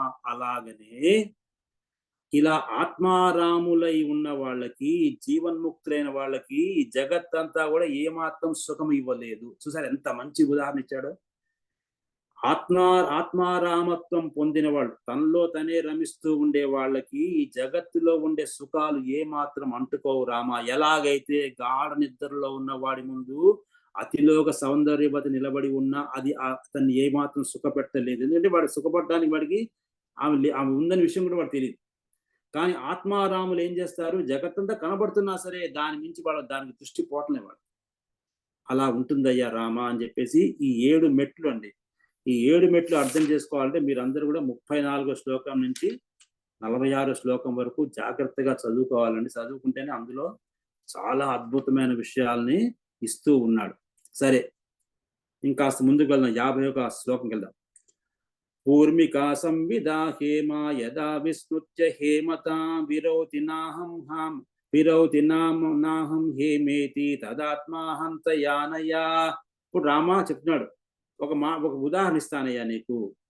బంగారం ఉన్న సువర్ణం, బంగారం ఏం చేస్తుంది అంటే తన ద్వారానే ఒక ఉంగరం వచ్చిందనే విషయాన్ని మర్చిపోయింది. అంటే ఒక ఉంగరాన్ని చూసింది బంగారం, చూసి అబ్బా ఎంత బాగా ఉంది ఈ ఉంగరం అనుకుంటూ ఉంటుంది. ఎవరు? ఈ బంగారం. కానీ మర్చిపోయింది, అది నా రూపమే కదా, నాలోంచే వచ్చింది ఈ ఉంగరం అనే విషయాన్ని మర్చిపోయి అయ్యయ్యో ఆ ఉంగరం ఎంత బాగుంది కదా అని ఏడుస్తోంది ఆ బంగారం. కాబట్టి అలాగనే కనబడేదంతా కూడా అన్నిట్లో ఉన్నది ఆత్మ వస్తుదే అనే విషయం తెలియకుండా, అంటే ఈ ఆత్మ అనే విషయాన్ని తెలుసుకోకుండా, అంటే నాలో ఉన్న ఆత్మని నేను గుర్తించకుండా అహంకారం అనేది నాలో వచ్చేసి నా యథార్థ స్వరూపాన్ని మర్చిపోవడమే దుఃఖించడం అయ్యా. అంటే మనం దుఃఖంలో ఉన్నామంటే నీ యథార్థ స్వరూపాన్ని నువ్వు మర్చిపోయావు. బంగారం ఒక ఉంగరాన్ని చూసి ఏడుస్తుంది, అయ్యా అంత అందంగా ఉంది అది. అసలు దాని అందమంతా నీలోంచే వచ్చింది కదా. బంగారం నుంచే బొంగరం వచ్చింది. ఆ విషయం మర్చిపోయింది బంగారం. అలాగే నువ్వు కూడా బాహ్య ప్రపంచాన్ని చూసి వ్యామోహంలో పడుతుంటే పిచ్చివాడా, నీలో ఉన్న ఆత్మ వస్తువే వీటన్నిటికి కారణం. నీలో ఉన్న ఆత్మ చైతన్యమే అన్నిట్లో ఉంది. ఒక అందమైన స్త్రీ కనబడింది. కనబడితే దానిలో ఉన్న చైతన్యం కూడా పరమాత్మే. ఆ పరమాత్మ నాలో ఉన్నాడంటే ఆ స్త్రీ మన్ని ఏమాత్రం మోహంలో పడవేయలేదు కదా! అది చెప్తున్నాడు. కాబట్టి రామా అది గుర్తుంచుకోవాలయ్యా అని ఊర్మికాత్వం ముదా భ్రాంతిర్మాయైషా సత్వరూపిణి రూపం తదేహ్యాసాహ ప్రేక్షితాయన్న దృశ్యతే. కాబట్టి ఈ సువర్ణం అనేది అంగుళీయత్వాన్ని ఎలాగ భ్రాంతి అనుకుంటా అంటే భ్రాంతి అని తెలిస్తే గనక దాని స్వరూపం తెలిసిపోయింది. ఓహో! ఇదంతా భ్రాంతి నాలోంచే వచ్చింది. మళ్ళా దాన్ని కరిగిస్తే నేనే అయిపోతాను. ఇప్పుడు ఉంగరాన్ని కరిగిస్తే అది మళ్ళా బంగారం అవుతుంది. కానీ బంగారాన్ని కరిగిస్తే ఉంగరం కాదు. బంగారంలోంచి ఉంగరం వచ్చింది. ఇప్పుడు ఆ ఉంగరాన్ని కరిగించి వడ్డాణం చేసుకున్నారనుకోండి అయిపోయింది. రూపం మారిందంతే. కాబట్టి రూపం మారుతుంది కాబట్టి రూపం మారినా సరే అది బంగారమే అనే విషయం బంగారం జ్ఞానం వస్తే నేనే కదా! అంటే నాలో ఉన్న ఆత్మయే కదా అనుకుని భావం వచ్చేస్తుంది. కాబట్టి సామా అదేనయ్యా ఈ ప్రపంచమంతా అని కాస్త 64వ శ్లోకంకి వెళ్దాం. చిత్తం దూరే పరిత్యజ్య యోసిసో స్థిరో భవ భావనయా ముక్తో యుక్త్వా పరమయాన్వితః. ఇప్పుడు ఏమంటా అంటే రామ చిత్తాన్ని దూరంగా అంటే చిత్తాన్ని వదిలేయమన్నాడు. అంటే ప్రాపంచిక విషయాల మీద మనసుని తీసుకెళ్ళి మన వాటి విషయాల నుంచి మనసుని తీసుకొచ్చేసి ఇంకా మిగిలింది ఏంటో ఆలోచించు. నువ్వు ఆత్మ ఏంటి అని అడిగాడు కాబట్టి నేను దూరం పట్టుకొచ్చాడు. కాబట్టి ఈ చిత్తాన్ని అన్నిట్లోంచి అంటే దాన్ని అన్నిటిని వదిలించేసిన తర్వాత ఇంకా మిగిలింది ఏది ఉందో అదే ఆత్మ. ఇందా మీకు చెప్పాను ఒక గదిలో ఒక రాముడి విగ్రహం కృష్ణ విగ్రహం పెట్టుకొని దాని నిండా నానా వస్తువులు పెట్టాను. కానీ ఈ వస్తువులన్నీ వెళ్ళిపోతే మిగిలింది రాముడు ఒక్కడే కదా. అలాగనే ఈ ప్రాపంచిక విషయాలన్నిటినీ నువ్వు తీసివేసేస్తే మిగిలింది ఏది ఉందో అదే నయ్యా ఆత్మ అంటే. కాబట్టి చిత్త త్యాగం చెయ్యాలి. చిత్త త్యాగం అంటే ఈ చిత్తంలో పుట్టే కోరికలను త్యాగం చేస్తే కనుక మిగిలేదే ఆత్మ వస్తువు, అదే ఆత్మయ్య. ఆత్మ అంటే అడిగావు కాబట్టి అదే అని చెప్పాడు అని కాస్త ముందుకు వెళ్దాం. తర్వాత మళ్ళీ ఏం చేశాడు, ఈ 67 శ్లోకం నుంచి 74వ శ్లోకం వరకు మళ్ళీ ఇందాక ఈ చెప్పిన 7 స్టెప్స్ చెప్పాడు కాబట్టి మనకు అక్కడ 7 స్టెప్ మనం చెప్పుకున్నాం కాబట్టి మళ్ళీ మనకి అనవసరం అది. ఇప్పుడు 79వ శ్లోకంలో వెళ్దాం. త్వయాపి రాఘవ జ్ఞాతం జ్ఞాతవ్యమఖిలాంతరం నను తే సర్వకార్యేభ్యో వాసనాతను తాం గత. కాబట్టి రామా ఇంత చెప్పిన తర్వాత నువ్వు ఏం చేయాలంటే చిత్త నైర్మల్యం చేత నీకు విరక్తి వచ్చింది నాకు తెలుసు. ఎందుకంటే నీకు వచ్చింది కాబట్టి మా ముందు కూర్చున్నావు. మీరు మర్చిపోకూడదు రాముడు ఎక్కడున్నాడు, దశరథ మహారాజు యొక్క సభలో ఉన్నాడు. ఎదురుకుండా విశ్వామిత్రుడు వశిష్ఠుడు ఉన్నారు. రాముడు వేసే ప్రశ్న సమాధానం చెప్తున్నారు. కాబట్టి రామా నువ్వు ఇక్కడ కూర్చున్నావంటే నీలో విరక్తి ఉదయించిందయ్యా. నీలో విరక్తి ఉదయించింది కాబట్టి వాసనలన్నీ నీలోంచి వెళ్ళిపోయాయి కాబట్టి నీలో చిత్తం చాలా నిర్మలంగా ఉంది. నువ్వు అన్నీ తెలుసుకున్నావు కాబట్టి ఇంకా నీకు ఏ బాధ లేదు. కాబట్టి ప్రాపంచిక విషయాల మీద దృష్టి లేకుండా విరక్తితో ఉన్నావు కాబట్టి రామా నీ కర్తవ్యం ఏంటో నువ్వు చెయ్యి అనే భావన తీసుకొస్తున్నారు. కాబట్టి నువ్వు ఇందాక చెప్పాను 7 మెట్లు దాటి వచ్చిన స్థాయి, ఆ స్థాయిలో నువ్వు ఉన్నావు ఇప్పటికే. కాబట్టి నువ్వు ఏ స్థాయిలో ఉన్నావో నీకు చెప్తున్నాను అంతేగాని నీలో ఎటువంటి దోషము లేదు రామా అన్నాడు. తర్వాత అంటే 83 శ్లోకంలో దృశ్యతే కేవలే దేహే పరమాణుచ్చయ పరం దేశ కాలాన్యతాపత్తే నాత్మోదేతి నలీయతే. కాబట్టి ఇప్పుడు చెప్తున్నాడు ఈ శరీరం ఉందే భస్మీభూతమయ్యే దేహం, ఇది పంచభూతాల్లో కలిసిపోతుందయ్యా. ఎందుకంటే పంచభూతాల్లో ఉండే పరమాణువులతోటి ఈ దేహం వచ్చింది. ఈ దేహాన్ని దహించి వేస్తే ఏమవుతుంది, కాల్చి వేస్తే మళ్ళీ పంచభూతాల్లో కలిసిపోతుందయ్యా. తర్వాత దేశకాల విషయాల భేదంతో ఇంకో రూపాన్ని పొందుతుంది. నశించిపోయిన తర్వాత మళ్ళా ఇందులో ఉండే జీవుడు ఇంకో రూపం తీసుకుంటాడు కదా. ఎందుకు మనం చెప్పుకున్నాం, కోరికలు ఉండడం వల్ల. కాబట్టి ఈ శరీరం అంతా కూడా అచేతనమే. ఈ అచేతనమైన వస్తువు ఏంటంటే దానికి శోకార్హం అనేది, దాని గురించి శోకించవలసిన అవసరం లేదు రామా. మరి ఆత్మ ఏం చేస్తుంది, ఆత్మకి పుట్టుక లేదు, మరణం లేదు. ఆత్మకి పుట్టడం మరణం అంటూ లేదు రామా. అది ఎప్పుడు కూడా సనాతనం, ఎప్పటికీ ఉంటుంది. ఎప్పటి నుంచో ఉంది, ఎప్పుడు ఉంటుంది. కాబట్టి దానికి ఆత్మకి జన్మ లేదు, మరణం లేదు. కాబట్టి నువ్వు దేనికోసం శోకిస్తూ ఉన్నావు? ఎందుకు నువ్వు ఇంత దుఃఖంలో ఉన్నావు రామ? దుఃఖాన్ని వదిలిపెట్టి నువ్వు చాలా ఉన్నతమైన స్థాయికి వచ్చి ఉన్నావు. కాబట్టి ఈ దేహం పోతుందని బాధపడుతున్నావా? లేదు. అంటే రాముడు బాధపడుతుండేది, కానీ రామచంద్రమూర్తి ప్రపంచాన్ని చూసి విరక్తి వచ్చిందని, అందుకని అవన్నీ వదిలిపెట్టని చెప్తున్నాడు. ఘటే కపాలతాం యాతే ఘటాకాశో నశ్యతి యదా తదా శరీరేస్మిన్ నష్టేపి న వినశ్యతి. ఇందా చెప్పినట్టుగానే మీకు చెప్పిన ఒక బెలూన్ని పగలగొడితే గాలి ఎలా నాశనం కాకుండా ఉంటుందో చెప్తున్నాడు. ఇప్పుడు ఘటం అంటే ఒక పాత్ర. ఒక పాత్ర గనక ముక్కలైపోతే అందులో ఉండే ఘటాకాశం అంటే అందులో ఉన్న ఆకాశం, అందులో ఉన్న స్పేస్. కాబట్టి ఒక కొండ, ఎంటీ కొండ ఉంది, ఆ కొండలో స్పేస్ ఉంది. ఈ కొండలో ఉన్న స్పేస్, బయట ఉన్న స్పేస్ ఒకటే. కాబట్టి దాన్ని ఘటాకాశం అంటారు. కాబట్టి ఘటాకాశం నశించట్లేదు. ఆ కొండ పగిలిపోయింది, అందులో ఉన్న ఆకాశం ఈ ఆకాశంలో కలిసిపోయింది కదా. కాబట్టి అలాగే శరీరం నశించిపోయినా సరే ఆత్మ నశించదయ్యా. అంటే ఈ కొండ అనే నీ శరీరంలో ఉన్న ఆత్మ ఉందే, ఆ ఆత్మ కూడా అంతటా ఉన్న ఆత్మతో కలిసిపోతుందయ్యా, దానికి నాశనం లేదు అన్నాడు. అని తర్వాత 88వ శ్లోకం. శ్రవ్యం స్పృశ్యం తదా దృశ్యం దస్యం ఘ్రేయం చ రాఘవ నకించిదస్తి జగతి వ్యతిరిక్తం యదాత్మనః. ఏమనంటే రామా, ఈ ప్రపంచంలో అంతా కూడా వినదగింది, స్పృశింపదగినది, చూడదగినది, రుచి చూడవలసింది ఒక్కటే ఉందయ్యా. ఏంటయ్యా అంటే అది ఆత్మ. అంటే ప్రతి మానవుడు చేయవలసిన ప్రయత్నం ఏంటంటే ఆత్మ అనే దాన్నే స్పృశించాలి, ఆత్మ అనే దాన్నే వినాలి, దాని గురించే వినాలి, దాన్నే చూడగలగాలి, దాన్నే అందుకోగలగాలి. ఎందుకంటే ప్రతి మానవుడు నేర్చుకోవాల్సింది ఏంటంటే, గుర్తించవలసింది ఏంటంటే ఆత్మని మించిన వస్తువు ప్రపంచంలో ఇంకోటి లేదు. ఉన్నదంతా ఆత్మయే. నువ్వు ఏదైనా పొందాలి అనుకుంటే నువ్వు పొందవలసింది ఏంటి? ఆత్మ ఒక్కటే రామ. ఆత్మ తప్ప వేరే ఏమీ లేదు సృష్టిలో అన్నాడు. సంసారోగ్రారఘటేస్మిన్ నారూఢా యంత్రవాహిని రజ్జుస్తాం వాసనాం ఏతాం చిందిరాఘవ యత్నతః. కాబట్టి రామ, సంసారం అనే భయంకరమైన ఈ యంత్రం ఉందే, యంత్రం నడుస్తూ ఉందంటే దానికి కారణం ఏంటంటే అంటే వాసన అనే తాడు దాన్ని నడిపిస్తుంది. అంటే ఒక యంత్రం ఉందండి, ఆ యంత్రం ఒక బెల్ట్ తో నడుస్తుంది. ఈ యంత్రం నడుస్తోంది అంటే ఏంటంటే ఈ బెల్ట్ వల్లనే, ఈ వాసన అనే తాడు వల్లనే నడుస్తోంది. ఇప్పుడు యంత్రం పనిచేయకుండా ఉండాలంటే ఏం చేయాలి? సంసారం అనేది ఆగిపోవాలి. అంటే నీకు ఈ సంసారం అనే దాని భ్రమ పోవాలంటే ఏం చేయాలంటే ఈ వాసన అనే తాడు ఉందే, ఆ తాడుని నువ్వేం చేయాలి? ప్రయత్నపూర్వకంగా ఛేదించాలి రామ. అంటే ఈ తాడు తెగిపోతే, ఇప్పుడు సైకిల్ ఉందండి, ఒక సైకిల్ నడవాలంటే ఏం చేస్తుంది? ఒక చైన్ ఉంటుంది. ఆ చైన్ ఊడిపోతే సైకిల్ ముందుకు వెళ్ళదు. కాబట్టి ఆ చైన్ లాంటిదే మన వాసనలు. ఈ వాసనలు అనే చైన్ ఉన్నంత కాలం, అది పనిచేస్తున్న కాలం, ఈ సైకిల్ ముందుకు వెళ్తూనే ఉంటుంది. అలాగనే ఈ యంత్రం, ఈ భయంకరమైన యంత్రం అనే సంసారం ఉందే, ఆ సంసారం ఆగిపోవాలి అంటే నువ్వు మళ్ళా ఇంకో జన్మ ఎత్తకుండా, ఇలా జన్మలు ఎత్తకుండా ఉంటే కంటిన్యూస్ సైకిల్ ఉందే, అది పోవాలి అంటే ఏం చేయాలంటే ఈ వాసన అనే తాడుని రామ ప్రయత్నపూర్వకంగా ఛేదించాలయ్యా. ఎలా ఛేదించాలి? మనం ఆ 7 స్టెప్స్ తీసుకుంటే ముందు వచ్చేది ఏంటయ్యా అంటే మనలో శుభేచ్ఛ రావాలి. శుభేచ్ఛతోటే అన్ని మొదలయ్యాయి.